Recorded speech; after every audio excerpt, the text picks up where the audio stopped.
Em là ca sĩ Bảo Hưng, em đây hát nhạc miền Tây. Dân ca em phối DJ, 1, 2, 3 nào ta cùng nhảy. Em hát cho đời, em khẳng định em hát cho đời. Xưa là ca sĩ Bảo Hưng, nay em...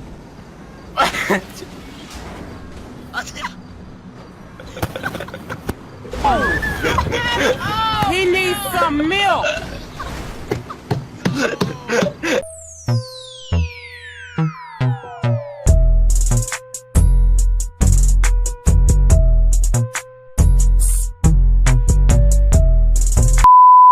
Today we'll be focusing on the businesses that were included in the Bikers DLC. We'll go through all the businesses, which one is the most profitable, and how you can become the next Ricardo Diaz. What kind of incompetent fool are you? Fool! Fool! Fool! Fool! Before everything, by the way, we want to give a big thank you to Gypsy, Golden Biscuit, iTheft Auto, Pre, the GTA Godfather, and Carlos Conde for helping to record and crack the math behind this video.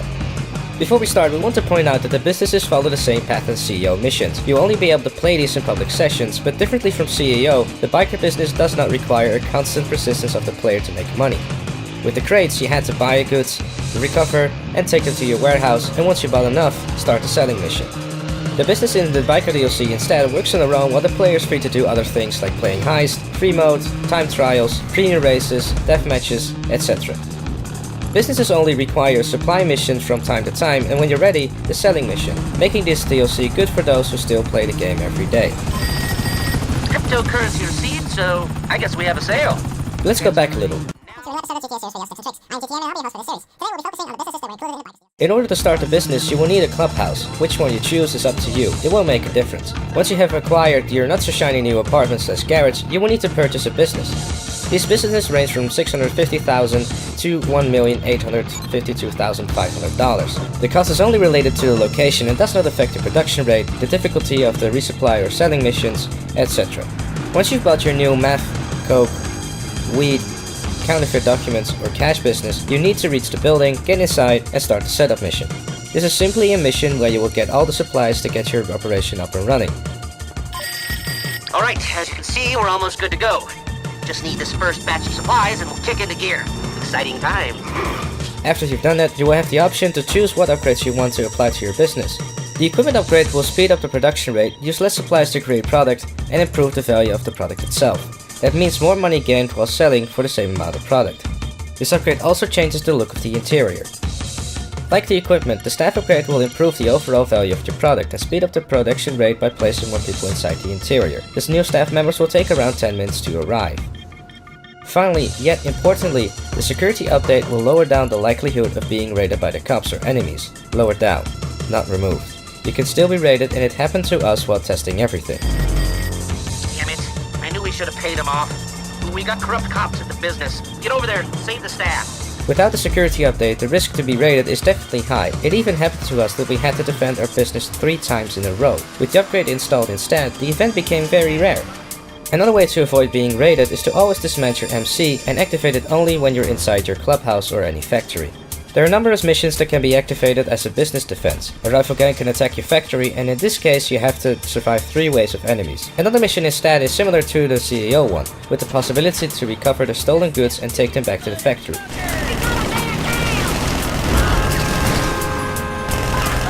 Gangs are not the only enemies that you will have to face. Police will raid your businesses too. The cops can be found near your business, and if that happens, you will need to take them all down, even including a helicopter. After that, you need to stop a police transporter with workers inside from your attacked factory and take them back.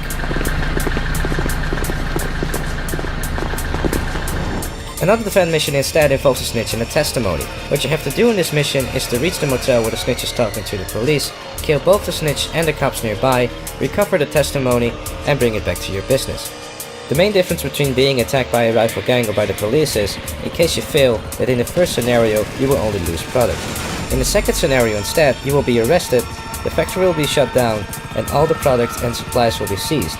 That means that you will have to start from the setup mission, and don't worry, you won't lose any upgrades. Hey, you know who it is. Oof, that was unfortunate.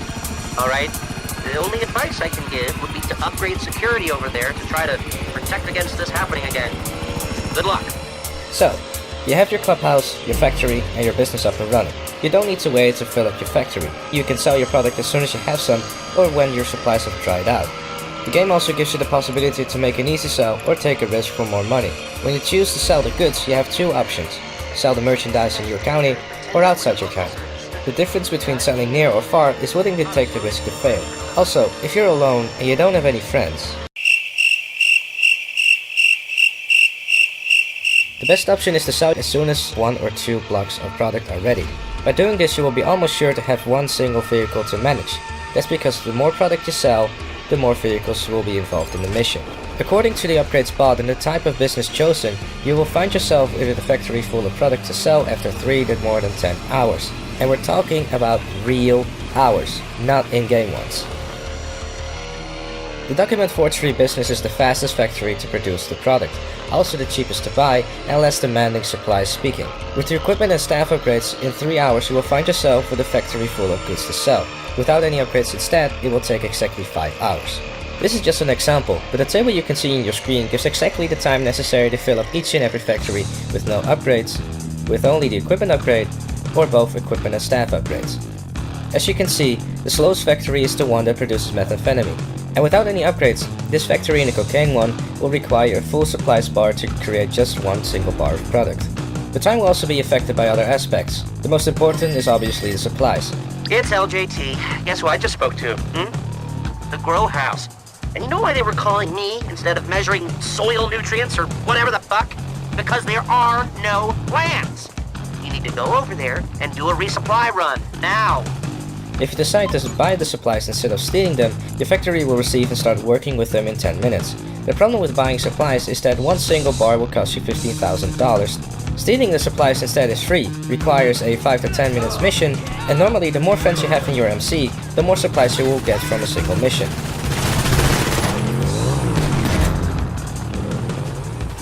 Until now we talked a lot about time and barely about money, so let's go balls deep into this argument. The cheapest investment possible in this DLC is buying the Document Forgery factory located in Grapeseed for $650,000.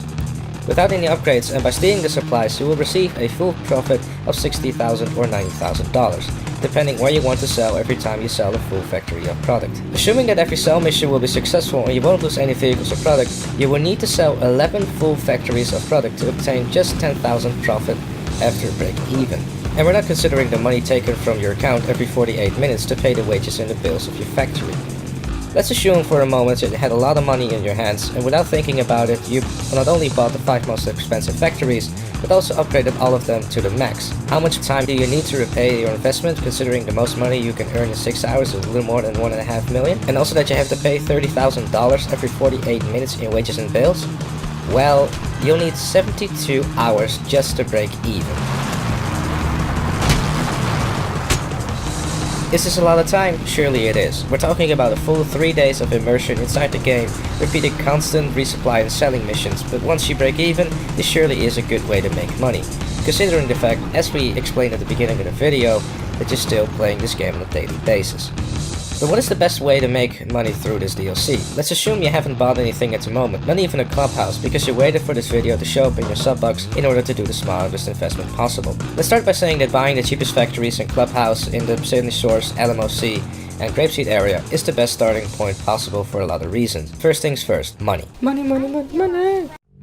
By buying the cheapest factories, you will save more than $3.5 million having the same exact interiors and money-making possibility of someone who instead bought factories in Toledo or Los Santos. The second good reason in having everything in this area is that every business is reachable in less than a minute from the clubhouses, and thanks to the fact you're in the middle of the state, the resupply missions take less time to be completed.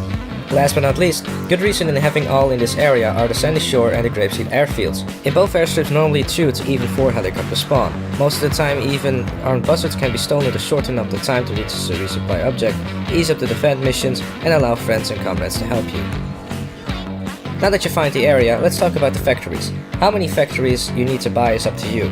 It all depends on how much time you're still playing GTA Online. Until now we talked about full factories, but as we told before, you don't need to wait until you have a full factory to sell product. And we don't even advise to do so if you're alone, because sometimes you won't have enough time to complete the mission. But after how many hours can you do your first sell? Well, you don't need hours. Technically, after 3 minutes you can already sell a single box of Ford's documents for $1,400. It's not convenient at all, but it's possible. As you can see in the table shown right now, every factory has a maximum number of space available to store boxes of product and a specific time necessary to create one single box of product. Technically, if you upgrade all your businesses, you can earn around $150,000 per hour, something that we do not recommend to do because it will be exhausting, but it's something that is possible to do. The first box of product created has the exact same value as the last box of product created, so money-wise, selling 10 boxes of cocaine in a single mission pays the same as selling 10 boxes of cocaine in 5 missions. But how much is a full factory worth? Well, we gave you the number, so do the math. Or check this table over here. As you can see, the cheaper the investment, the lower your return. A cocaine factory, for example, without any upgrades, will pay a maximum of $300,000, but it requires almost 9 hours and 5 complete supply bars to create a single of 5 blocks of product. After doing the upgrades instead, you will be able to sell a full factory after exactly 5 hours, using a little less than 3 supply bars. Surely, you will need more time to reach the profit, but in the long term, you will make more money in less time.